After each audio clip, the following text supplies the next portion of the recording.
মাত্র ৭ মাসেই বেজে গেল বিদায় ঘণ্টা। টিআরপি একদম তলানিতে। বন্ধ হয়ে যাচ্ছে স্টার জলসার জনপ্রিয় মেগা ধারাবাহিক। এই ধারাবাহিকের আয়ু আর মাত্র কয়েকদিনের। কোন নায়ক নায়িকার কপাল পড়তে চলেছে এবার? এই ধারাবাহিকের পরিবর্তে স্টার জলসায় আসছে নতুন ধারাবাহিক। দর্শকদের কাছে জনপ্রিয় হলেও টিআরপির তালিকায় অনেকটাই পিছিয়ে আছে এই ধারাবাহিকটি। শোনা যাচ্ছে আগামী মাসেই শেষ হতে চলেছে এই মেগা। শেষ হতে চলেছে স্টার জলসার জনপ্রিয় ধারাবাহিক দুই শালিক।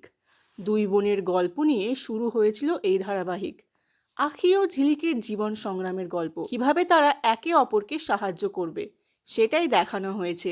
কিন্তু দর্শকদের মন খারাপ করে বিদায় নিতে চলেছে দুই শালিক। এই ধারাবাহিকে মুখ্য চরিত্রে অভিনয় করছেন সায়ন বসু, তিতিক্ষা দাস, নন্দিনী দত্ত ও অর্কপ্রভ রায়। এই মুহূর্তে খুব তাড়াতাড়ি এগোচ্ছে এই ধারাবাহিকের গল্প, যদিও এখনো পর্যন্ত অফিসিয়ালি কোনো ঘোষণা করা হয়নি। শোনা যাচ্ছে দুই শালিকের জায়গায় আসতে চলেছে নতুন ধারাবাহিক বুলেট সরোজিনী। তাহলে কি নতুন ধারাবাহিককে জায়গা করে দিতেই শেষ হয়ে যাচ্ছে দুই শালিক? তবে দুই শালিক শেষ হওয়াটা কিন্তু দর্শকরা একেবারেই মেনে নিতে পারেননি। দর্শকদের ক্ষোভ ফেটে পড়ছে দুই শালিক শেষ হয়ে যাওয়া নিয়ে।